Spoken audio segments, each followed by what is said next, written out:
I am a first generation New Yorican, and I was born in the Bronx, but I was raised in El Barrio. My affair with the Bronx didn't happen too much later when I was already in my teens. But I had an off and on relationship with the Bronx because of my family. My aunts live in the Bronx. Born and raised in the South Bronx. I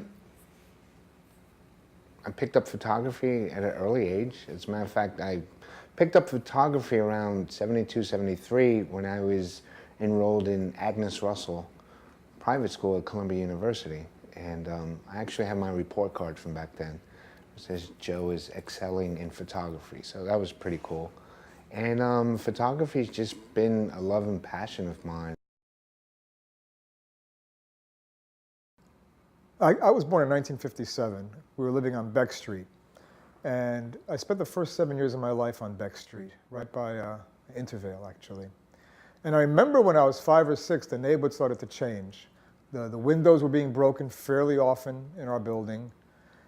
Things were getting a little hectic on the streets, mostly like robberies and stuff like that. I'll never forget, a friend of my father's, Don Leonicio, who lived across the street, one day talked about how he had been mugged by another Puerto Rican, and that was the greatest indignity of all. Not that he'd been mugged, but that a Puerto Rican would mug him, a Puerto Rican.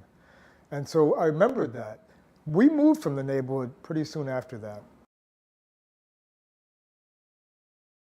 I am my mother's firstborn child in the United States of America. I was born in the mainland USA, the Bronx, New York. I was born in 1951, so I'm much older than the rest of the 5, because I guess being older, I'm 6. I was born at the old Lincoln Hospital, which as I was growing up into my teenage years, my mom would go up the Bruckner Expressway and go, "Mira, ahí fue que tú naciste," right? And all I saw was a mound of dirt and some grass. And so I thought I was, growing up, I always thought I was born like, you know, in a manger in the middle of the South Bronx. I grew up in the South Bronx during the 60s, 70s, and 80s, probably during one of the most turbulent times in the city.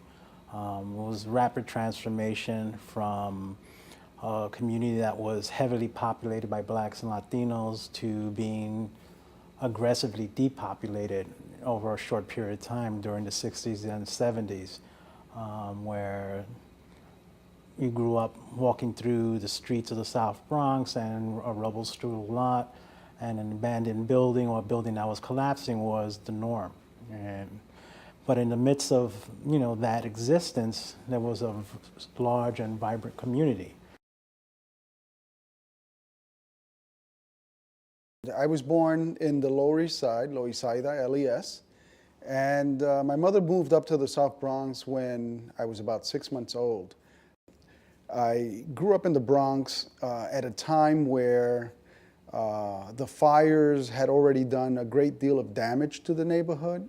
I grew up always smelling the smell of wood burning, of metal burning.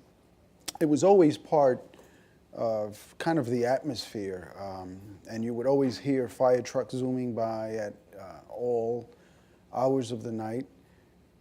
So for me growing up in that time, it wasn't anything that was foreign to me. It was just part of the way I assumed it was everywhere else. It got to the point where you could hear fire engines every day. You could smell the smoke and the fire, like flowers in the springtime, if you will. The charred, soggy wood. I remember that. That's a memory I have from childhood. We had in our building, 785 East 181st Street, we had 2 fires in 6 months. And we lived on the top floor, so that's a pretty scary proposition if there's a fire on the floor below you and you got either the fire escape or the stairs to get out of. Building after building, block after block began disappearing. I didn't understand what was going on at the time, and I wound up going to college and wound up beginning that journey in terms of self-discovery and figuring out what that was. The Bronx is burning, or as I like to say, you know, the Bronx is burnt at the time. Drugs were rampant, gangs were rampant, But the family community aspect was really, really tight. Really, really tight. I mean, you didn't go a day without food, because if you didn't have food, Doña Flora next door was cooking enough to feed you, you know, and your brothers and sisters. Or, you know, Doña Carmen, you know, upstairs. So, you know, that sense of community knit was real tight. It was an amazing time to be there. It was one of the worst times, but it was the best time because there was so much going on in terms of awareness, consciousness, of movements, of the regeneration of youth. You had the instances of arson, landlords burning down the buildings and driving people out into the community. So there was so much going on that it became a good focal point for anyone who had the type of photographic eye that needed a subject or something to tap onto to explore that visual experience.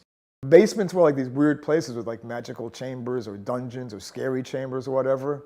And that for me was, you know, my playground were these basements. And it wasn't just the basement. You go through these abandoned buildings, you go up through the apartments, and then you go up to the roof if you can, if there was a roof left, if they hadn't torn it up when they were putting out the fire. You know, go down the fire escapes. That was this weird playground for me as a child. And I didn't think it was dangerous. It just was.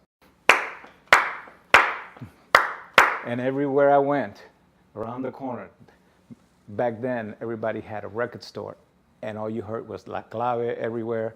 You heard music, you heard the chatter, you heard people speaking Spanish, 900 miles an hour, right, with rhythms, right? And I used to walk down the street going, okay, pick up these rhythms, pick up these rhythms.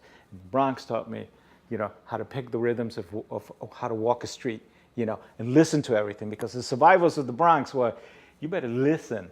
And when I ended up covering wars, guess what I did? I'd listen. I could hear shit coming behind me, you know? I could see shadows in the corners. I don't think we knew we were poor until somebody else pointed it out. Another fellow student asked me what it was like to grow up in the South Bronx as poor people in the neighborhood. And I just looked at him because I had never been without lack of food. The entire Bronx was my playground. We played in abandoned buildings when they were being demolished. The parks were nearby. And so to us, even though it was different, the circumstances were different, our playground was different. You know, I don't remember having a sad childhood. It was just a different childhood. And it wasn't until somebody asked me that question that I realized that we were having the time of our lives, but we just didn't have the resources that other people had in other communities. You know, my grandmother, Dr. Evelyn Antonetti, was instrumental, you know, late 60s, 70s, and even into the early 80s of, you know, bringing social change into the community of the Bronx. I was exposed to a lot, but I was sheltered also. And it was just a turbulent time. We made the best of it. Made the best of it because if you don't know anything else but that, you make the best of it. You can't miss anything you've never had. So, you know, I didn't miss the backyards and the private schools or the white picket fences because I never had that. But I had my St. Mary's Park and People's Park and the abandoned buildings to run and play in and this, that, and the Johnny on the Pony and the pumps and and the multiple flyers to entertain me. So it's kind of a misnomer about how people viewed our neighborhood. Thinking that you walk into that neighborhood, your life will be threatened. No, actually, the opposite was true. Certain times that we weren't around, your life might have been threatened because there'll be outsiders within our community taking advantage of folks and stuff. But if we were there, we were hanging out on the corner, nothing would happen because we took care of our community. We looked out for it, and we did that as a group. We didn't do that as an individual. We came in a period of time where gangs had faded out, crews were starting to come in.